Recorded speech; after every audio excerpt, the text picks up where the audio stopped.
È il giorno di Barcellona-Inter, è un giorno che stiamo aspettando e preparando da settimane, è l'appuntamento con la storia per questa semifinale di Champions League. Si gioca il primo atto a Barcellona dove è presente il nostro inviato Antonio Siracusano, a cui do il benvenuto. Antonio, ben ritrovato, è un piacere vederti a pochi metri dallo stadio.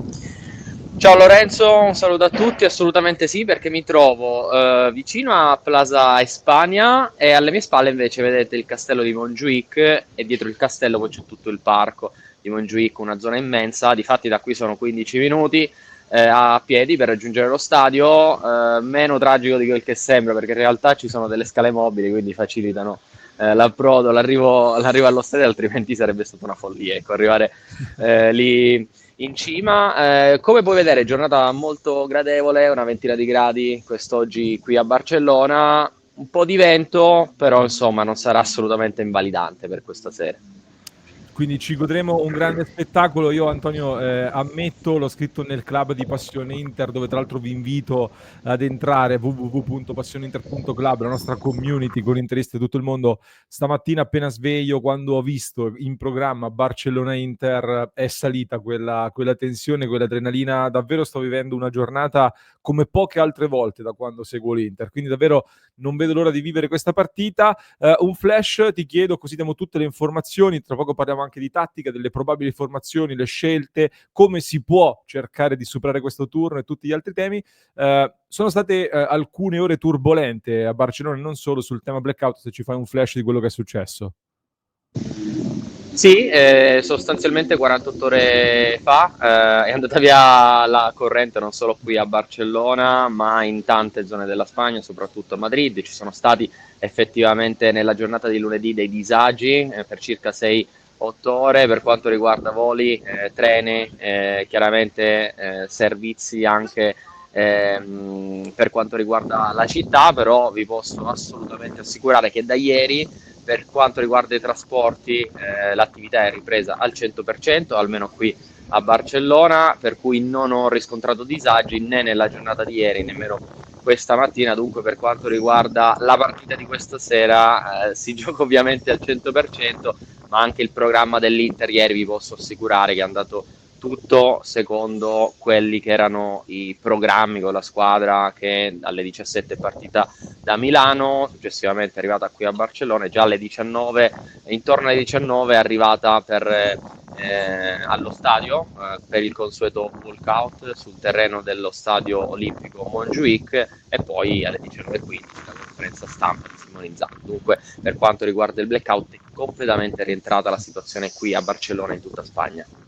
Quindi allarme rientrato. Barcellona, contestualizziamo questa partita, sappiamo il momento da cui arriva l'Inter con 3 sconfitte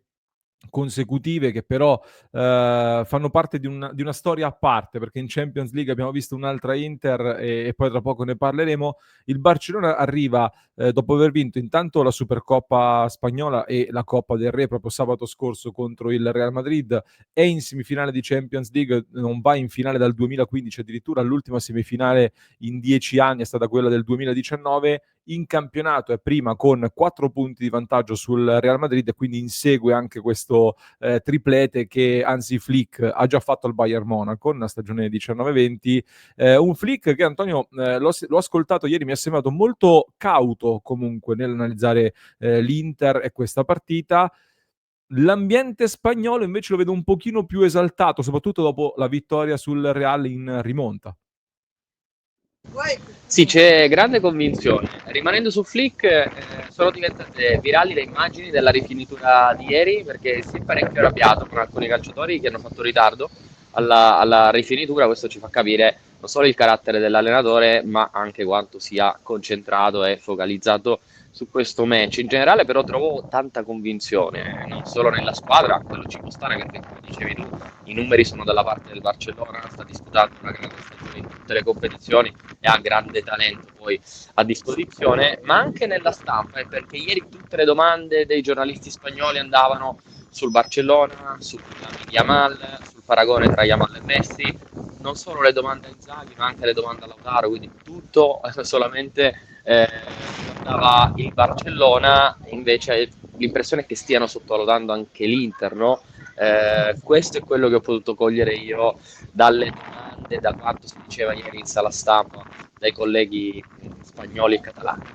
Tra l'altro le ore immediatamente successive, anzi subito dopo la vittoria dell'Inter, il passaggio del turno sul Bayern, avevamo raccolto anche sui social qualche commento dei tifosi del Barcellona che quasi esultavano, quindi questa è un po' la nostra speranza. Antonio, invece partecipavi ieri, eri in conferenza stampa ascoltando Lautaro Martinez e Inzaghi, ti chiedo che impressione ti hanno fatto il capitano e il mister proprio in questa conferenza.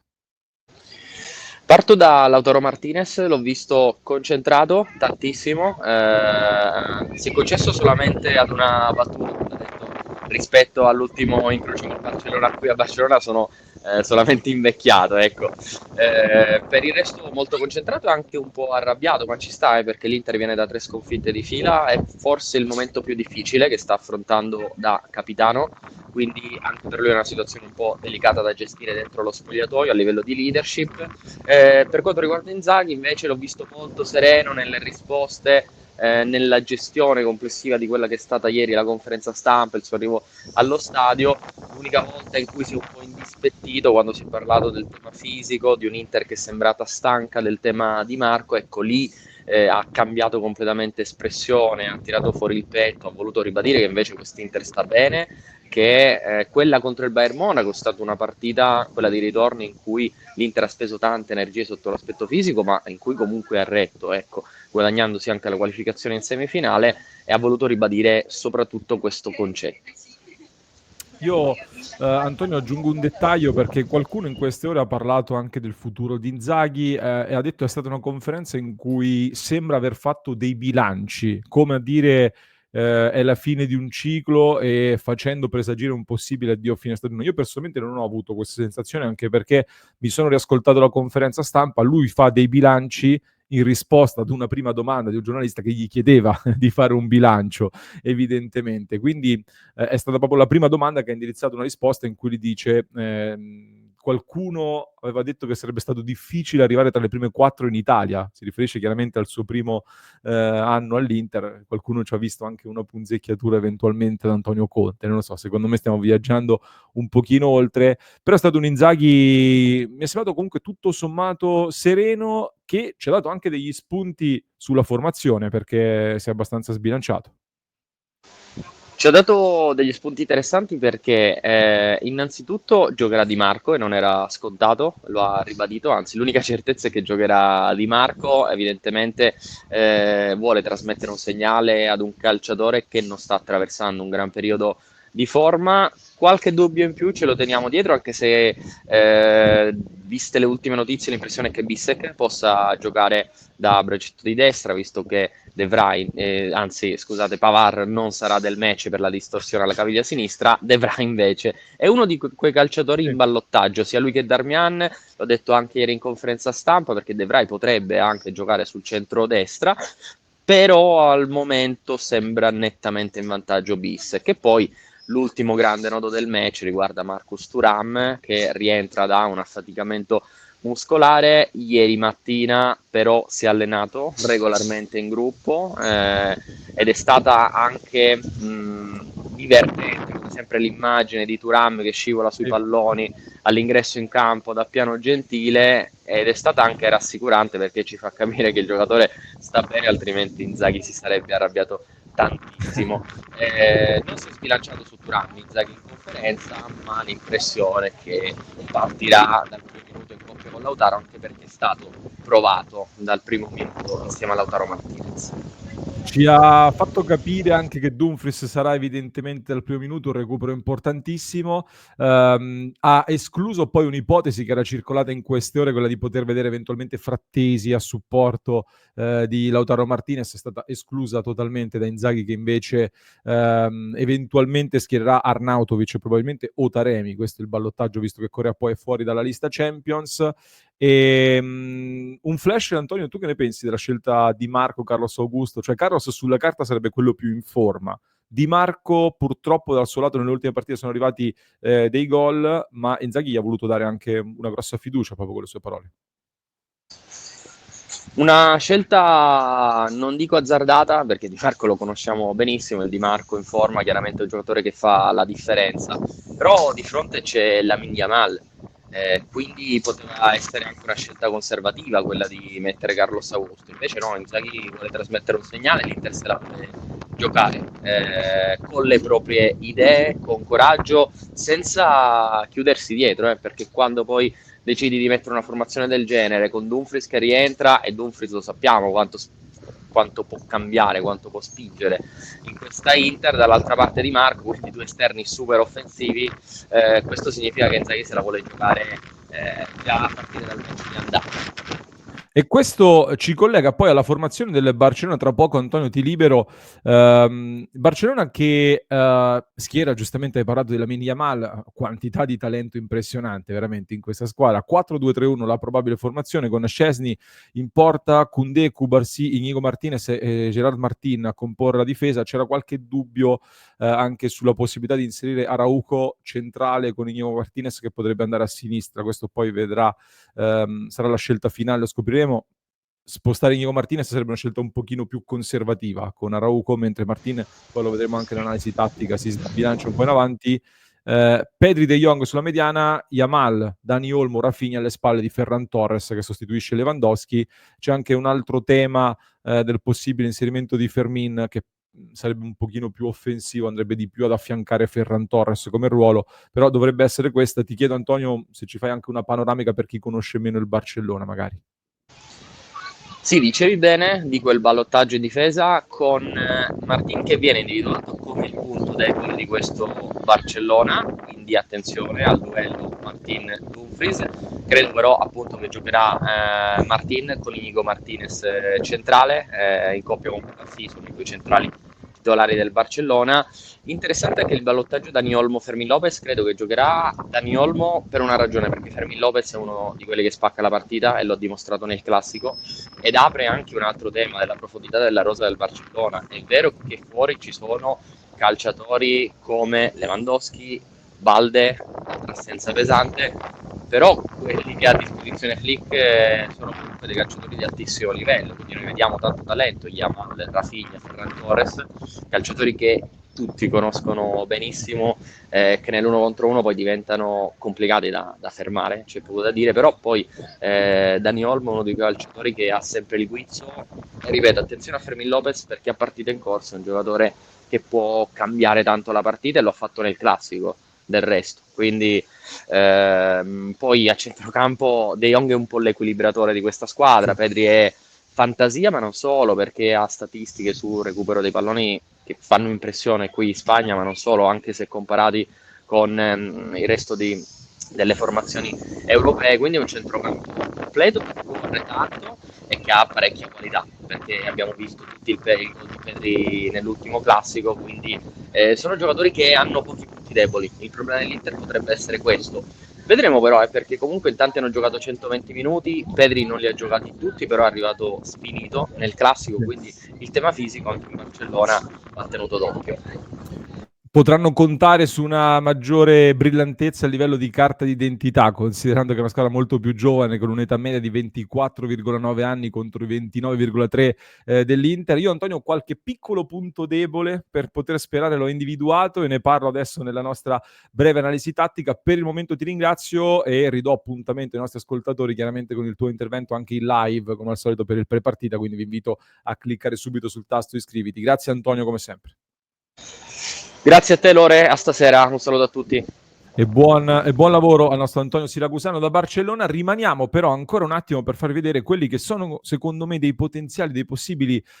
punti deboli di questa squadra. Una macchina perfetta o quasi, soprattutto in fase offensiva. Una squadra che dovrà fare a meno di Lewandowski, che quest'anno ha già portato una quarantina di gol. Non è un particolare problema per la squadra, che comunque ne ha segnati 155 in tutta la stagione. Quindi mancano 40 gol di Lewandowski, ce ne sono altri 115 per il miglior attacco della Champions, miglior attacco della Liga, che affronta la miglior difesa di questa Champions League, tant'è che c'è anche un dato molto particolare riguardante l'Inter, che in questa Champions, lo vediamo anche su FC Inter Data dal profilo X, l'Inter è la squadra che ha avuto il minor tempo in svantaggio in questa Champions League, solo l'1% del tempo di questa Champions League l'Inter lo ha trascorso in svantaggio, e questo è un po' anche un tema sulla solidità difensiva, sulla grande Champions che ha fatto fin qua la nostra Inter, che si troverà ad affrontare una squadra che, come detto, dovendo individuare qualche piccolo punto debole all'interno dei tanti punti di forza di questa squadra, c'è Rafinha, secondo miglior marcatore di questa Champions dopo Guirassy, che sta facendo una stagione straordinaria, c'è Dani Olmo che andrà molto ad aggiungersi agli attaccanti e sarà difficile da leggere, c'è Lamine Yamal che raggiunge le 100 presenze ancora prima di compiere i 18 anni, ha fatto meglio, molto meglio di Lionel Messi, addirittura Pedri, giocatore fantastico che sta tornando ai livelli stellari con Hansi Flick, una difesa molto abile dove però per esempio Inigo Martinez è un pochino, non dico lento, comunque non è velocissimo nel coprire lo spazio alle spalle, quindi questo può essere un primo tema da poter attaccare, così come vi portavo ieri un dato. Sono terzultimi in Spagna il Barcellona per percentuale di,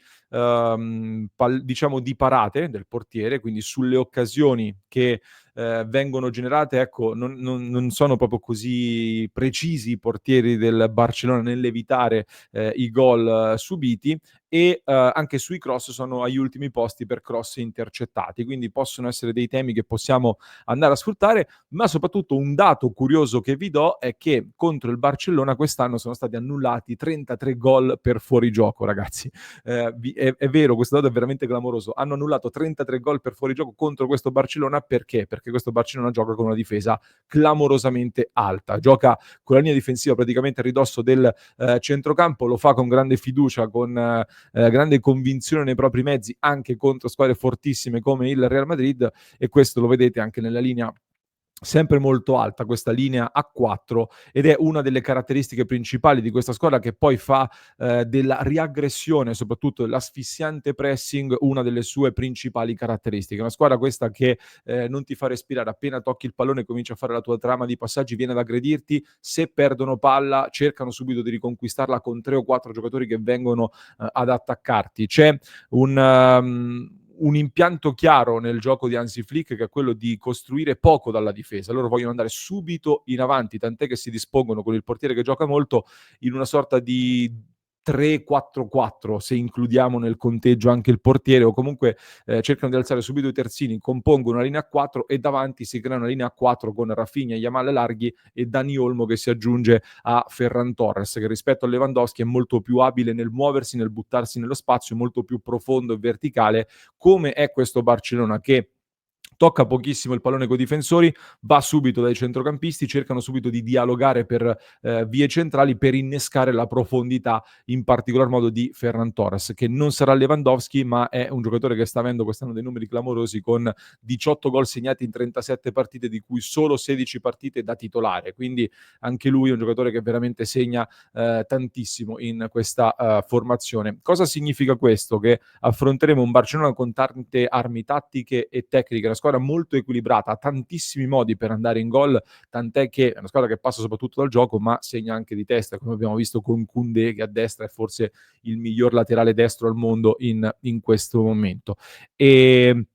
dall'altro lato ci sono delle cose che si possono fare, secondo me, per bloccare questo Barcellona. Intanto Pedri è il vero fulcro del gioco di questa squadra, è il vero primo tema cardine del Barcellona, un po' come da noi lo è Çalhanoğlu, da loro lo è Pedri, quindi cercare di arginare, di limitare un po' la prima testa pensante del gioco del Barcellona sarà un tema assoluto. La seconda cosa sarà, secondo me, quello di cercare di fare tanta densità in mezzo per spingerli sulle fasce, soprattutto in assenza di Lewandowski. Spingerli a dover tentare dei cross in area di rigore favorirebbe il nostro approccio difensivo, con un Acerbi che può avere la meglio da un punto di vista fisico, mentre se lo fai giocare con Ferran Torres che svaria tanto lo metti un pochino più in difficoltà. L'altro tema poi sarà, secondo me, sfruttare quello che può essere un po' un anello debole della difesa, ovvero la non troppa velocità di Inigo Martinez, come detto, e il fatto che in costruzione il Barcellona si alza tantissimo con Gerard Martin a sinistra, e inevitabilmente questo lascia tanto spazio alle loro spalle. Quest'anno il Barcellona è fortissimo, assolutamente fortissimo, ma ha vissuto anche, come tutti in questa stagione molto particolare, dei momenti di grosse difficoltà e qua sembra che solo all'Inter non è permesso avere momenti di difficoltà. Il Barcellona ha avuto un periodo tra novembre e dicembre in cui, se non sbaglio, per 6 partite consecutive non ha vinto e sono arrivati diversi risultati negativi, come una sconfitta clamorosa con il Leganés, alcuni pareggi pesanti. L'altro giorno, pochi giorni fa, stavano perdendo pesantemente col Celta Vigo che tra l'altro ho visto stava perdendo per 3-1, poi l'hanno ribaltata per 4-3, ma sono stati annullati anche dei gol ad un Celta Vigo che con tanta verticalità e tanta profondità alle spalle dei difensori hanno messo veramente in difficoltà questa squadra che, alzando molto Gerard Martin, appunto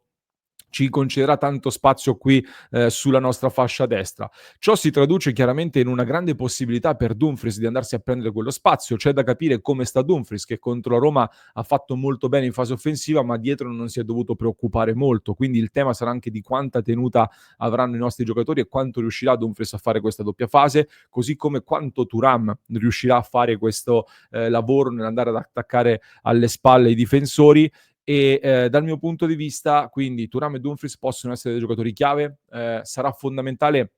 uscire bene dalla loro pressione, non commettere errori dalla loro pressione, perché se salti la prima linea di pressing ti puoi distendere in campo aperto. Ci saranno per me altre due chiavi tattiche estremamente interessanti con un potenziale devastante per la loro difesa. Il primo, intanto, affidarsi anche al lancio lungo, affidarsi anche alla possibilità di pescare un Lautaro Martinez a cui chiediamo di fare una prestazione in stile Monaco di Baviera, dove è stato fondamentale, dove ha fatto una gara veramente preziosa. Ecco, se Lautaro Martinez fa il Lautaro di Monaco di Baviera, il suo ruolo di ricevere palloni anche lunghi e poi smistarli e permettere all'Inter di allungarsi e far allungare il Barcellona sarà un elemento assolutamente chiave. E poi l'altro tema sarà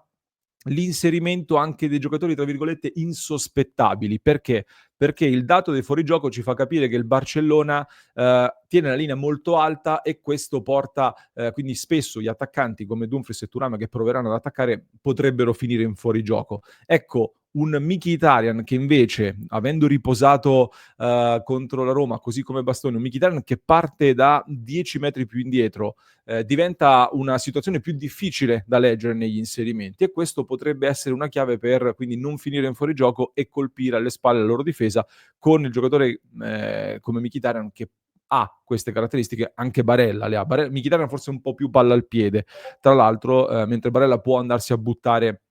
ancora dentro lo spazio. Quindi sarà una partita in cui il Barcellona parte favorito, dovremo saper soffrire in alcuni momenti anche con un blocco basso stoico, memori di quello che abbiamo fatto anche nel 2010. Allo stesso tempo, contro il Real Madrid, io ho visto un Barcellona che ha perso alcune certezze quando il Real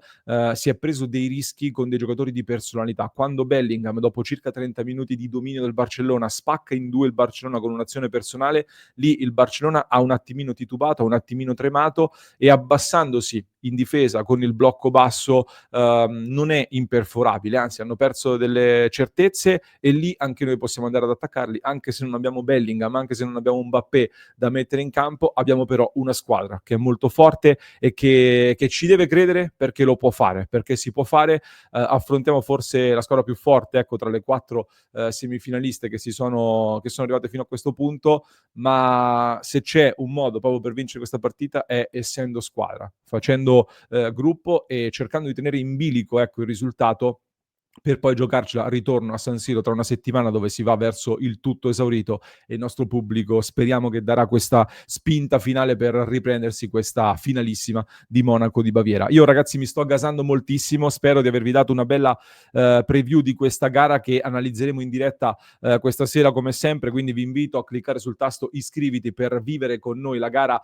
di oggi contro il Barcellona e non solo. Vi lascio poi ricordandovi il club di Passione Inter dove sono giorni veramente stupendi da vivere insieme questi con una grande community, quindi vi aspetto nel club di Passione Inter per supportare il nostro progetto se vi piacciono queste analisi e non solo. Ecco, il nostro inviato Antonio, possiamo permetterci di fare questo solo grazie a voi che ci supportate con il club e vi lascio con un approfondimento che trovate in descrizione per chi ci ascolta in podcast, mentre per chi ci segue su YouTube vi basta cliccare qui.